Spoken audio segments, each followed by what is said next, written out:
Hi, I'm Jessica Rudnicki with Reynolds and Reynolds. Welcome back to Connected. Today, we're going to be talking about forecasting your sales to set your New Year's goal for a successful year. We have Skip Scott, Reynolds business consultant, here to discuss. Let's get connected.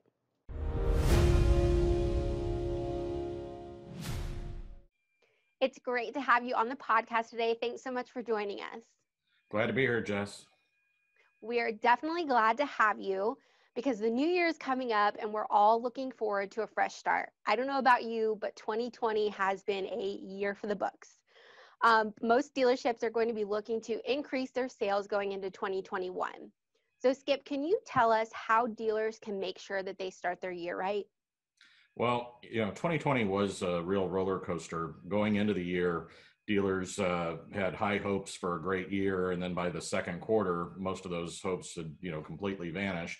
And then miraculously, like all of a sudden, demand shot way up, and it was very difficult for the dealerships to maintain staffing and to maintain inventory and to take care of customers, and quite frankly, in ways that they had never really considered that they'd have to take care of customers before in their history. This year is no different. Everybody's going to want to have an increase in sales, but they need to have a plan to do so. And a lot of times, unfortunately, we see dealerships that just don't have a plan to get to the numbers they want to increase. So through hopefully, if we can help them set up robust forecasting and robust sales goals, it will help them hit their goals throughout the year and have a better year this year. Sure. Well, we all hope that that is the case. But can you explain forecasting to me as if I had no idea what it was? Sure. Forecasting is basically a roadmap that will help a dealership obtain their goals.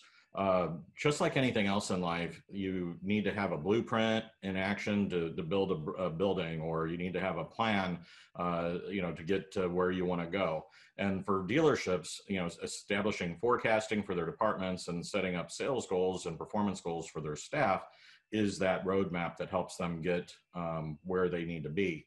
Now, the most common approach is to take, what you've done in the history, like last year, and then predict a percentage growth, that you wish to obtain going into the coming year. And dealerships are usually pretty good about setting up, sales goals, like, they want to increase their sales by a few percentage. They want to increase their gross, as well. But I think they need to take a much deeper dive into that and think of all the steps that are in the transaction, F&I gross and reserve and products sold, and all the, take a look at all the little steps that are creating a sale, and forecast those things as well to really achieve the best results. Yes, absolutely. So you mentioned taking a look at reserve and products sold, obviously in the finance office. Definitely, accessories. Our last podcast, we talked about accessories. That's another area to look at.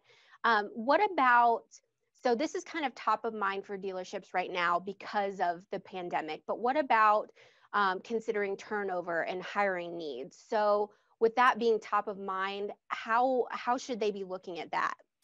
Well, yeah, that's going to be a challenge coming into this year, particularly if we lost some staff members. Maybe you had 20 people when you started 2020, but throughout the year we lost some sales staff, and it's probably been hard to replace those folks. Are the current, if you're wanting to increase sales, are those current people that you have remaining going to be able to pick up the slack of those folks that are now missing, or do we have to have additional sales staff in our equation as well to get to our goal? It may not be realistic if we're down to 15 folks and we want to have a 7 or 10% increase in sales. It may not be realistic if those people that remain on your staff have never hit, say, 18 or 20 cars in their history. So we need to have a plan for that. One thing that I see dealerships do a lot is they do a really, really good job of forecasting what they want to sell and what they want to make, but they forget about the expense side of things. So I have always tried to preach to dealerships that, not only can we be more effective by, and make more money by selling more cars and making more gross, but we also need to be cognizant of the expense side and figure out what areas can we increase profitability by decreasing our expenses. I ask dealerships to look at the car deal, not just as a car deal, but all of the little transactions inside the car deal, like you had mentioned, the accessory sales and the F&I reserve and all the different products that we sell. If we can be a little bit more effective in all of those individual products that are being sold and cut our cost at the same time, lost keys come to mind. How many dollars are spent over the course of the year at a dealership having lost your keys and buying replacement keys for customers. But if we can control the expenses and increase sales, increase gross, it's a lot of little steps that can make us successful instead of maybe forecasting, hey, we want to sell 100 more cars each month this year.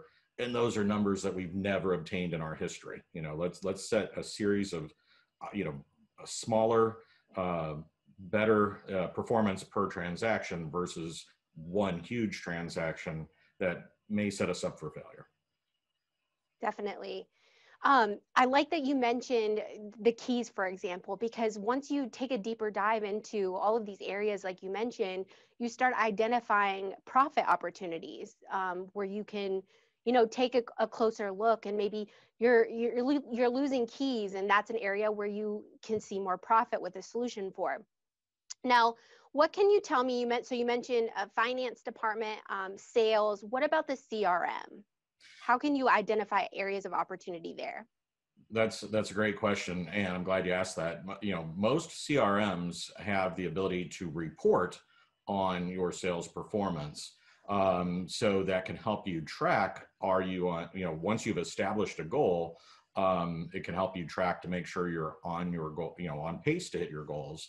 But I believe that Focus from Reynolds is the only one that allows you to set the goals within the CRM and track them simultaneously. So you can put goals in the CRM, like how many prospects do they need to have? How many demo drives do they need to take? How many write-ups do they need to do? You can really get it in, get down into the minute details of performance for the sales staff. You can establish the goals so they can be tracking their goals throughout the month, or, they know if they're on pace, and as a manager if they're on pace. And report on it, track it, establish it all within the CRM. I think that is unique to Focus. I do know that virtually all the CRMs do have the ability to report on what people are doing. So it gets a little bit trickier when you're wanting to, establish and put the goals in the tool at the same time. And then if you take it a little bit further, if you want to track those things like reserve and how much money you make on GAP products and warranty products and protection products and so forth, you really kind of need to look possibly at some other tools that are out there on the market that allow you to track all things plus expenses, because your CRM is not going to allow you to track your expenses and set goals for your expenses.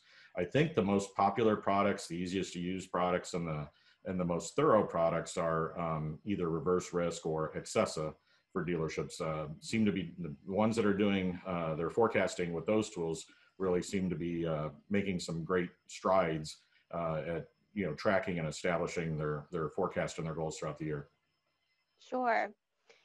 Well, like you mentioned, being able to set goals and track certainly makes it easier to forecast and make sure that you're hitting your numbers and hitting the goals that you set for yourself. So this is making a lot more sense to me. But when it comes to setting the sales goals for the year, which forecasting model do you think is best? Is there one that you prefer?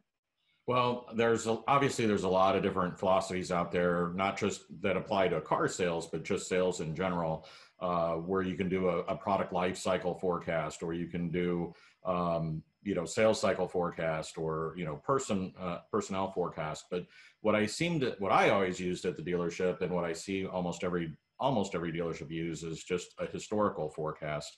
Where were we, in our past performance? Where do we hope to go from here? And then basing your forecast on maybe a percentage increase improvement across the board, for both your sales and service departments. Absolutely. Those are some good points.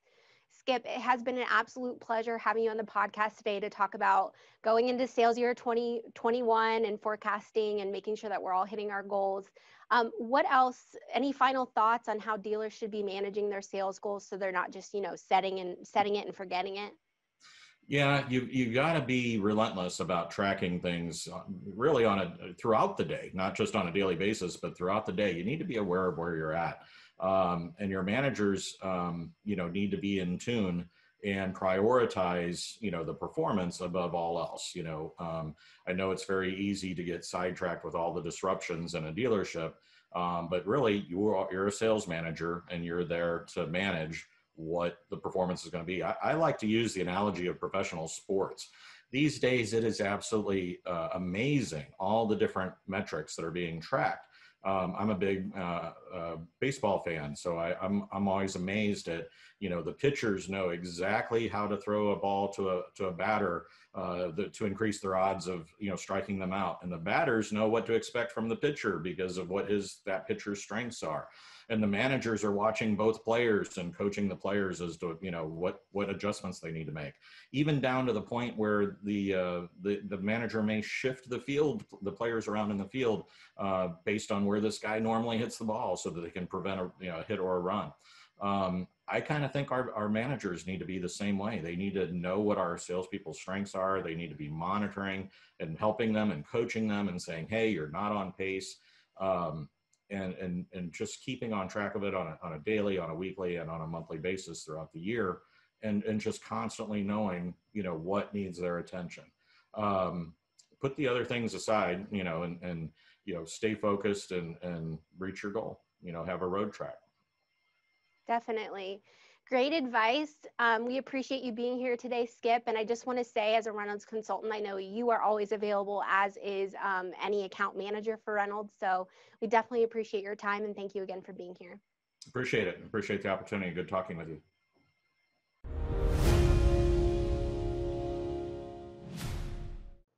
Skip gave some good information to help you get started on your forecasting and goal setting for the new year.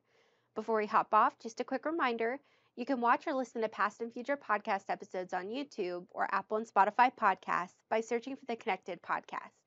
Subscribe on these channels to get notified every other Wednesday when new episodes are released. Thanks for joining us, and happy holidays. We'll see you in 2 weeks.